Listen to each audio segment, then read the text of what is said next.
I'm Martino Russi, and I work at Hugging Face. And so today I'm going to be trying to teach you how to build a humanoid, basically from first principles. That is, like, the idea is like, if you were to do that, how would you do it in the most simple and effective and sort of impactful manner? Because our goal is really to maximize the impact of our robots. So here at Hugging Face, the robot. We've been growing a lot in the past year, and I would say that one of the reasons why that has been the case, besides from our amazing library, which is what Robot is, which allows one to fully train and teleoperate and sort of configure robots. I would say that the main reason why we've been growing so much is because of this little guy here. So this guy is called the S100 arm. You may have seen it before, but it's one of the most popular robot arms, open source robot arms as of now. The reason being, it's really simple to make and to assemble. It's also very cheap, at least in the EU. It used to be cheap in the US, but then like all the tariff stuff happened, so that's not the case anymore. So it's about double in the US, but it's a very cheap robot arm, and it's super easy to assemble. It's almost like a Lego kit, basically, in the sense that like you don't need to be an expert in robotics in order to get this thing up and running. You just if you're passionate about AI, but you don't really care about the robotic stuff, then you just take this and you connect it, and using the robot you can teleoperate and train your robot to do whatever you want, basically. So we're also going to be doing a hackathon, a worldwide hackathon, in mid-June, right about. And that's that's just to signify that the idea is like, we want our stuff to like go have as little friction as possible when sort of spreading, around the world. We don't make the arms ourselves. For example, we let everybody build their arm. So the idea is to make the same thing happen for this arm, basically. So just to make it as simple as possible to build and to sort of as intuitive as it can be. All right, so that's enough for the introduction. So I'll tell a little bit about me and how I ended up in this position. So the community is a very big aspect of open source, of course. Like, there's no open source if we don't have like the people who actually contribute to it. And my personal community was Project Homunculus. So as the other speaker, you introduced before, my background is in neuroscience, and I got really interested in the human hand. So specifically the fact that not so much from an anatomical point of view, it's more so that as a way of reading the brain, and I'll explain what I mean. So like, if you want to read brain signals, you either have to like put on like very expensive headsets, or reading like my femto Tesla magnetic fields coming from the brain, or like really complicated stuff. But another idea I had was like, well, okay, so we want to get high dimensional data from the brain. How about just reading it from a place that is highly dimensional, where there's a lot of degrees of freedom just packed tightly? So that's how I came up with this goal. And just to explain how it works, it's the same one that I have here. So this one is a little more advanced. Every finger has 3 degrees of freedom, except for the thumb that has 4. So every finger can. Actually, maybe I can show you the other now, because that's a little cooler, I think. There we go.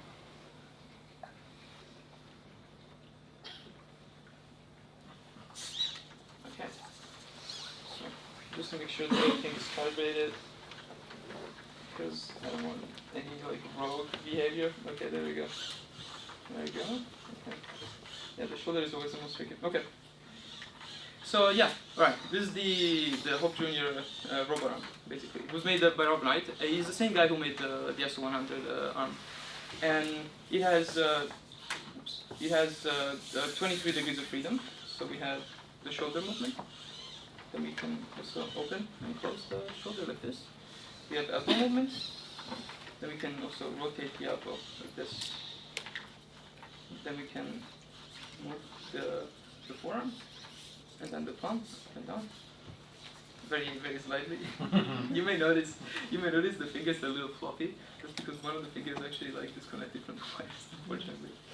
And anyways, and then we have 16 degrees of freedom in the hand. So back to what I was saying. So each finger has 1 degree of freedom for moving up and down, as you can see. But then you can also flex like this, and you can also move from side to side. Okay, I can show the better in the thumb. So like you have sideward motion, and then you have this flexion motion.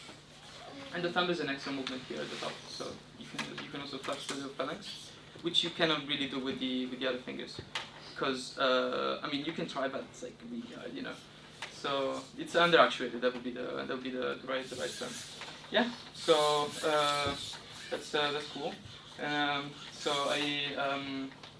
I think I'll turn it off now. I don't want to do the whole presentation like this. Let me try. I don't know. I can. So if you guys get bored, you can just look at that. You might overheat or something. We'll see. We'll see what happens. You can get a stress test. So back to what I was saying. So I developed this glove long ago, and it's the same glove that I used to control the hand. And the principle behind it is really simple. So like behind like Human sensing the movements of the hand. So there's something called the Hall effect, which is basically if you remember from high school, the Lorentz force. So if you have a magnetic field pointing in one direction and you have a stream of electrons moving in this perpendicular direction, then the electrons will experience a force in where the thumb is pointing, so perpendicular to both. We can take advantage of that by letting current run through a plate. So if we put a magnet closer to the plate, the electrons actually bend, and if you measure then the voltage on the other sides of the plate, we can detect the voltage because there's more electrons on one side than on the other. I don't know what happened there. The arm is decoherent. I don't know. No, I just set it off with it. I'll turn it on again afterwards, I promise. There we go. Okay. Yeah. So as I was saying, and this is so basically what I do is like at each joint I place a magnet and the corresponding Hall sensor, and as I rotate it, I slowly go from North Pole to South Pole, and that's what allows me to actually measure the angle. And I'm using this thing called Hall sensors. And the nice thing about Hall sensors is that the magnetic field changes linearly with the output voltage changes linearly with the magnetic field that you supply. So yeah, so basically I made this glove a couple of years ago, and I publish a video on it. Gets a little bit of traction, like not too much, but also nobody cares for like 2 years basically. Like I put it out, nothing, like forever. But then there's like this sudden spike, and then like you get blessed by the algorithm. So like there's so many people coming in. And it's awesome. So like I got to see the community basically. So there's this I don't know, avid wearable enthusiasts. Then this guy called Troskoy who also makes like VR gloves, but it's like more popular. I don't know. I don't want to throw shades on other people. But yeah, so many people coming in, and people that actually tried to replicate the creation I made right after a long time. So this character showed up one time. It's called Ollie, and basically they made like this popsicle glove, right? So like they tried replicating my glove out of popsicles, and it became a bit of a joke in the community. So like if somebody tried to make a glove that was like really bad, people call it you got popsicle glove, something like that. So that became like an insult basically, unfortunately. But like I mean, she probably really tried, But like I don't know. That's what it is.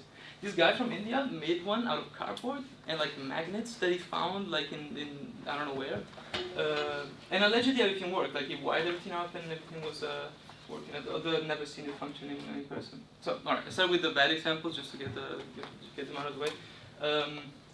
By the way, the channel that I posted that video on is called Nepio. That's my name. And this guy's from the Chinese University of Hong Kong cited me as Nepio. Like, so I'm in this paper and with like all these people, and then it's me Nepio. Like, not even my name. It's just like I don't know.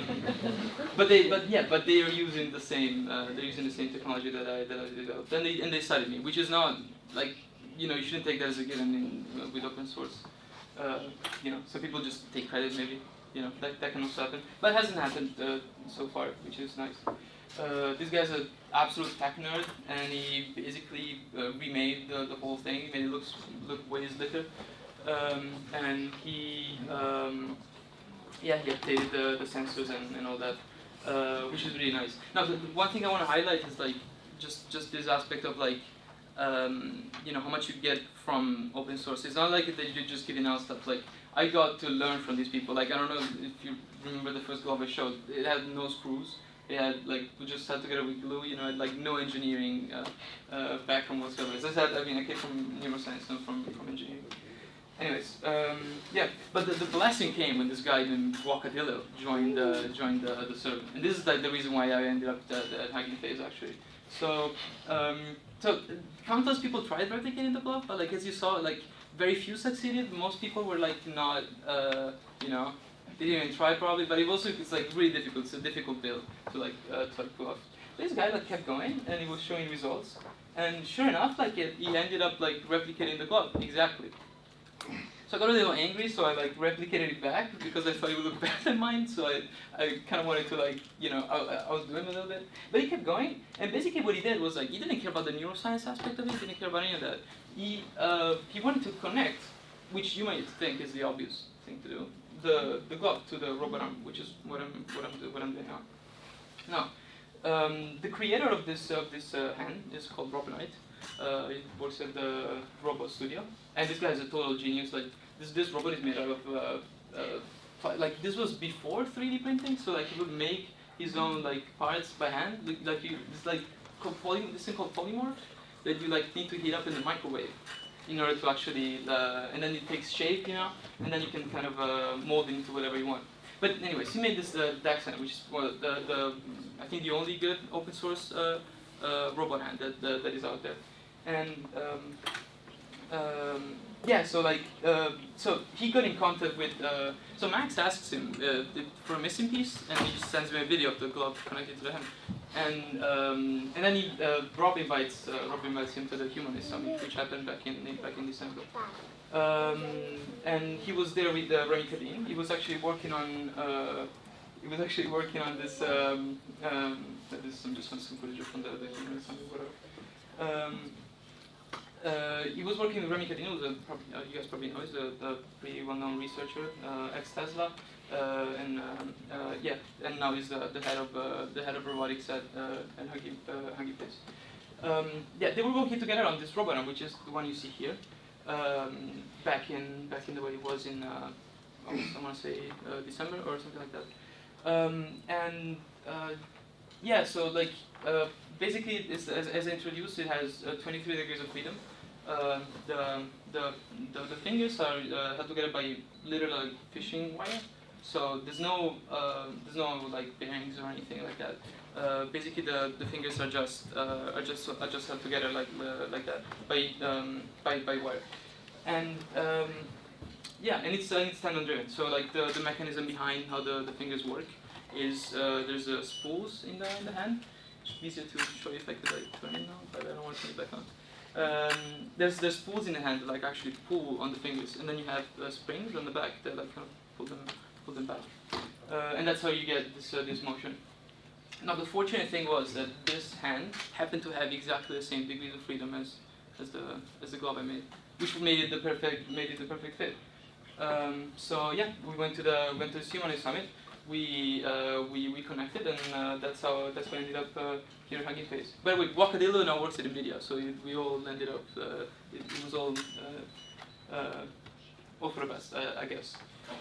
And he's also still working on the glove. All right, so enough introduction, I think. I'll just share some of the work I've done since coming at Hugging Face.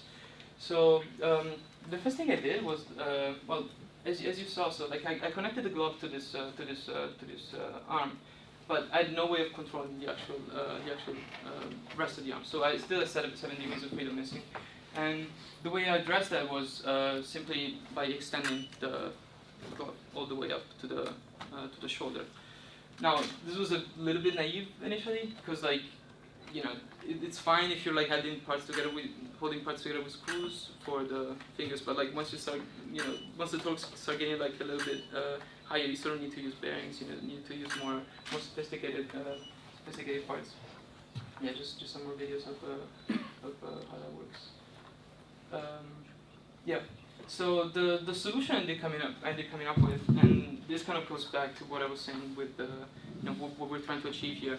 We want this to be like a Lego. So like we don't want people to sort of we don't want people to freak out when they see this robot. So we don't want people to use lighters to put thread inserts or stuff like that.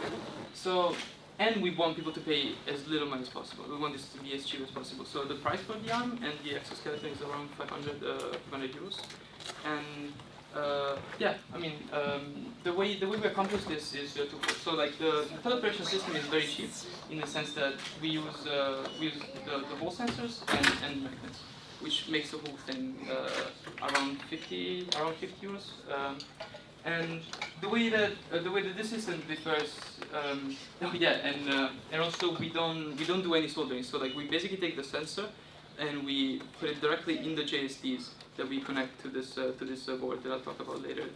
So literally this whole thing can be built without any soldering or like any technical experience in robotics. So and then the other thing is.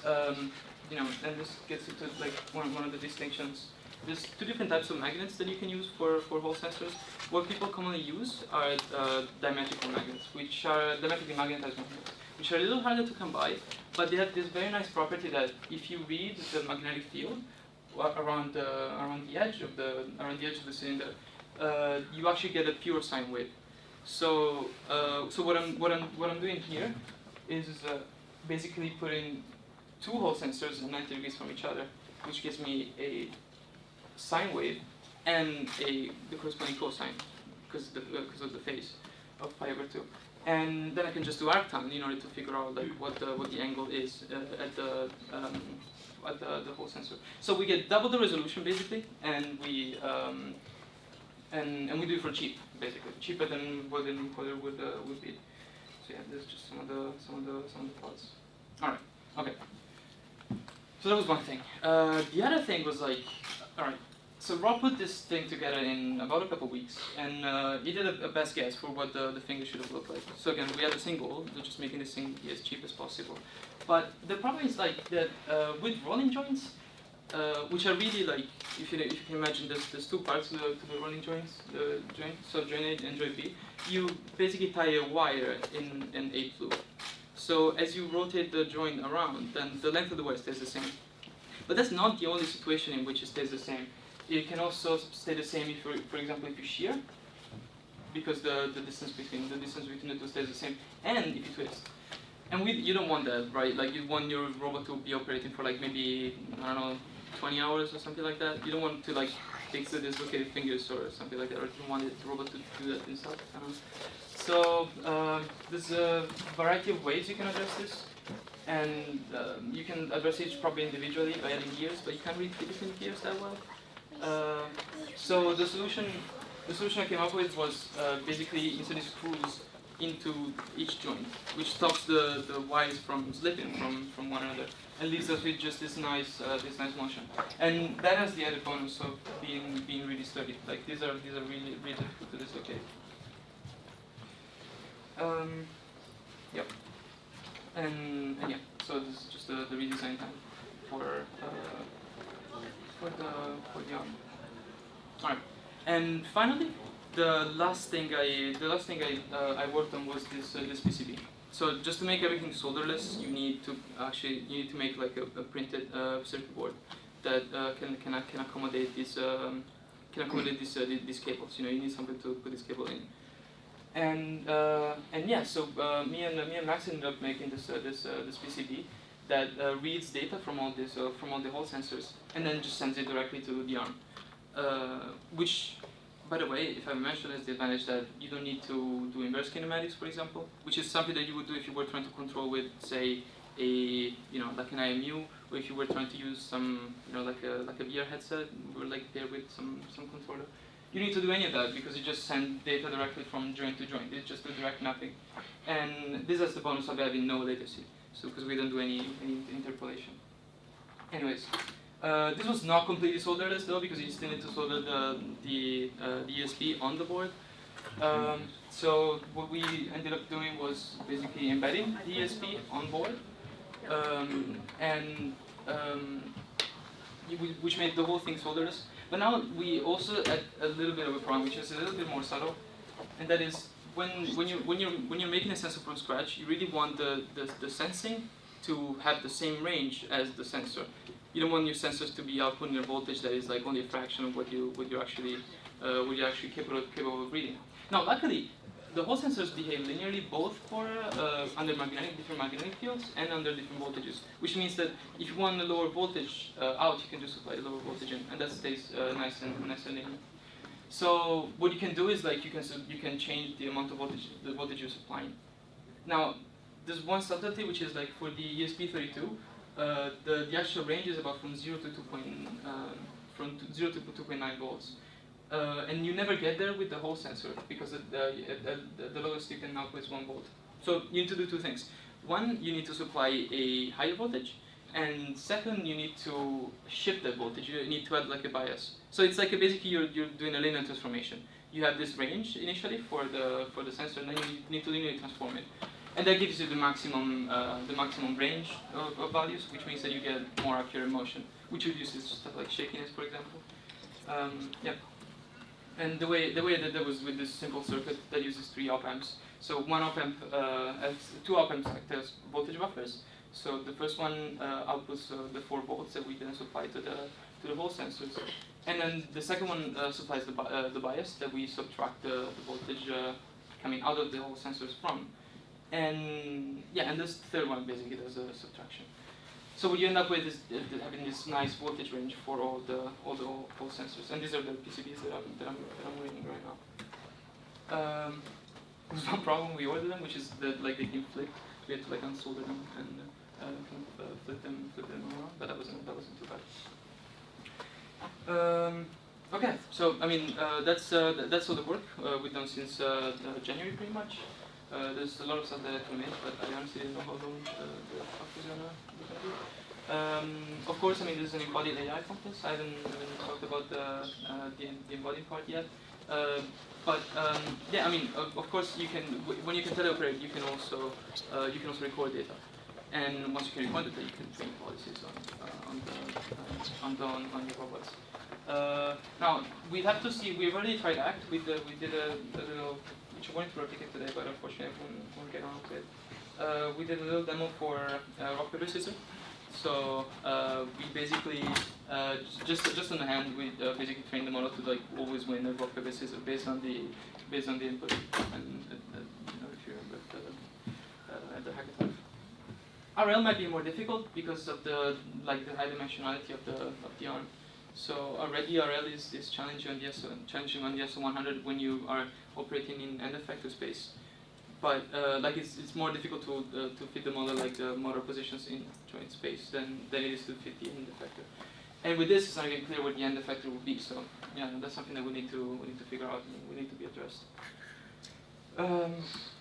Then yeah, at the end of May we're going to be open sourcing both ARM and Intel, and that's going to be just in time for the Humanoid Summit that's going to be in London at the end of May.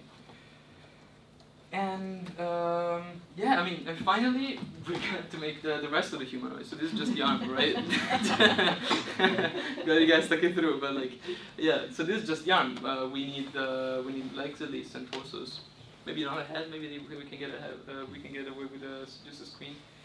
But yeah, I mean that's coming up soon. We already have the legs for the Hope Junior, and we're hoping to combine everything by the end of May. So yeah, that's talk. That's all.